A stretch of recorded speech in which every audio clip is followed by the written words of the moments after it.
Good. Hi there, Ron here. We often get questions about advertising from our clients. Some on advertising to find sellers and some on advertising to find buyers.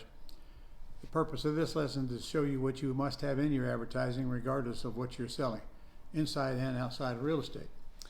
It's called WIIFM. Write that one down. WIIFM. What's in it for me? If you don't answer what's in it for me, you won't get any calls, regardless of what kind of advertising you're doing. So there's a thing called unique selling proposition. All right, a USP as we call it. What is your unique selling proposition? What do you show that would trigger them to call you? What would make them respond? So let me show you a classified ad to start with. You're always going to need classified ads. Now, maybe not in your newspaper, but actually I ran 2 classified ads in my local newspaper here, and I got 2 different ones at the same time, and one of them really outpulled the other one by far, but they're so cheap, like $150 in this city of 1.5 million people for a whole month. I used to pay $850 a month to put one ad in there that said I buy houses. Now the cool thing is that I know you're thinking nobody reads the newspaper, but that don't matter anyway, because when you put an ad in the newspaper, you have just put it on their website as well, and you should get response. But for the price you can put it in there, you don't have to knock them dead and get 1 million calls. You just get a few calls from that ad, and it's not free, but it's almost free. Now, what's in it for me must be in it for sure, but then here's a mistake a lot of people make. They make it so hard to read. It's just as easy to make it easy to read as it is hard to read. Make it easy to read, and never put an ad in fine print. Look, I got 20/50 vision, and if I have to strain to read something, I'm just simply not going to read it. I'm not going to get out a magnifying glass to read somebody's advertisement. So don't make it too small. When we do the Quick Start boot camp, we pick up some cards from the audience and we look at them and I critique them. And frankly, it's very rare I find one that's good, because they violate all of these rules. The fine print on them, you have to try to stress to read it. At least I would. Another mistake they make on business cards is they don't use the back of the card to telegraph your unique selling position. What you do for them. So when you do business cards, you don't need your photo on them. That ain't going to do you a bit of good. You don't need some graphic that doesn't mean a darn thing to your reader. It might confuse them. What you do need on there is what I can do for you, and that usually takes some of the front and the back of the card. It doesn't make any difference to your customers how long you have done this thing, how important you are, how great you are, how good a service you get, or any of that rest of that junk. They don't believe anyway. That's not what should be on your card. What should be on there, what should be on your signs, everything is unique selling proposition. Okay, classified ads. Look at this classified ad. I got several of them right here. I buy houses. That's a big one. Any condition, another big one. Any area, walk away today, cash, confidential, close quickly. Every single one of those answer the question, what's in it for me? And that gives them a reason to contact you. Whether it be a classified ad, whether it be a sign, whether it be a flyer, whether it be your web page or whatever, always answer what's in it for me. And whatever you sell, you don't answer that, you're just like everybody else. They got no reason to call you. And remember, make them easy to read. I'm going to show you some examples of road signs that are very, very hard to read. And never use all caps. There's a couple of words like free and cash that work with all caps. But when you use all caps, you're making it very difficult to read. And think about how fast people are going by road signs, or what little attention they're going to give to your marketing. You got to get them there in seconds or you won't have them at all. So make it easy to read. Unique selling propositions usually is side by houses, but when you get off of something like a road sign and you get into something like flyers and online ads and door hangers and all that, you got plenty of room to telegraph your message. So use your head. If they're going to have plenty of time to read it, you can put more on it. They're not going to have any time to read it like a sign or even a card. Think less and less and less. Let me go some examples. That's a classified ad, by the way. If you just turn those words around, you got a different classified ad. And if you're going to write one, you need to write 5 or 6 at the same time, and try to test them against each other, see which one works the best. Either way, the same classifier to go on every free website out there, and all you've got to do is watch where it's located on the page, because it's usually going to get moved down, and keep posting it. So here's the question: how many free ads can you run before you run out of advertising money? Do they need a minute to answer that, Luke? I don't think they do. All right, let me show you some examples. Our whole goal, by the way, is just to get this property information sheet filled out by our virtual assistants, and now we got the ammunition to get on the phone with the seller using my closing script, my $1 million scripts. Very short, very powerful. So this is the most important paper in your whole business right here, because without this lead, this information, you don't have a business. By the way, these are on your Gold Club site. If you're a Gold Club member, go to your homepage and you'll find resources. Under resources at the top, and you can pull all this stuff on there. If you're not a Gold Club member, go to ronsgoldclub.com and see how much you're missing. Some of the best bargain in real estate today. All right, let's start with vehicle signs. How simple, how easy to read. Don't crowd it. No purpose of a sign or a card or anything else you do is nothing more to get the phone to ring.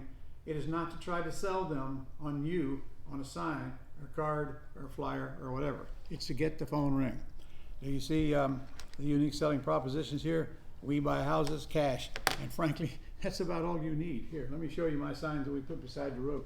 Look at it. That is it. Okay?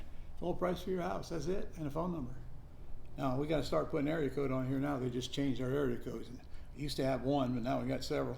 So that'd have to go on here. But that's as simple. This is a half of a sign, because usually they are this side. Here's my sign I put in front of the house. So you can see this is a half of a sign right here. So you can get 2 signs out of one sign. The print will cut them for you. And frankly, they'll see this just as well as they will the larger one, since it's so easy to read. Notice how easy it is to read now. No graphics, no italics, simple to read, not crowded, and call to actions at the bottom, which is the phone number. All right. By the way, can you do this to your vehicle? This is simply a little wrap, very inexpensive. You're getting a message to the world. You only got to pay for it once. Keep on doing it, and you'll get some calls from it. You certainly will. All right. Let's look at my flyers. Now, here's an example where I still want to make it easy to read, but it doesn't matter that I'm putting all these unique selling propositions on here. Can't quite get those, can we? Yeah. Okay. I'm turning around. I know you guys got to take a picture of this with your phone. That's no better, is it? Okay, that's the best I can get on there. All right. Anyway, let me move this one up to here. If you want to put a screenshot, a photo of that, go ahead and shoot it. And this is one flyer, front and back. One hanger, front and back. I don't like that green, to be honest with you. That green makes it too hard to read for me. But the good news is, this is hanging on their door. They're going to take time to read it. So I can say more in it. And you always want to get as much in there as you can, as long as you got room to get it in there, without crowding it, without using all caps. Here you notice many investors will use all caps up here on these top full price for your house. No. Challenge yourself. In fact, go look at an ad somewhere that's all caps, and go look at one that's not all caps, and you'll see a big difference on easy to read. All right, let's go into these road signs here. These come right out of my training book. Now look at the one on the left. Not easy to read. Stupid sign. Somebody don't get it. And we see these all over the country. The one on the right, top right, I buy houses, looks ugly. Looks really ugly. But frankly, it'll work 10 times better than the one on the left, or most any of them on here. I learned a long time ago that ugly sells. Ugly sells. And here's what I think. This is like a professional store-bought sign. Even it does not need some of this stuff right in here, because that makes it harder to read. But he's got we buy houses and the phone number, and any condition, I guess any condition is in any area would be all right, but he's taking up too much space with it right here. This one, ugly, but better than this one. Ugly always pulls. But, got to be able to read it. The mistake they made here is they didn't make the letters thick enough, so they pop out at you. In other words, black mark needs to be wider and really, really black. Now, if you want your printer to print signs that look like this or something similar, maybe like this, then you got to write this out once and show him what you want it to look like. Look how dark the top letters are rather than the one below them. Okay? Big difference between this one and this one. This one's way easy to read. I buy houses, any condition, phone number, looks like crap. I think that's what draws their eyeballs to it. It looks like crap. Okay. Now look down here. Look how hard that is to read. They use initial caps, not really all caps, but it looks like all caps. All caps is just as hard to read. Poor layout, in other words. Don't ever have a printer do anything until you see what it's going to look like when they're done. In fact, most of them won't anyway. But just remember, easy to read, easy to read. Let's look on the other side. Look at these.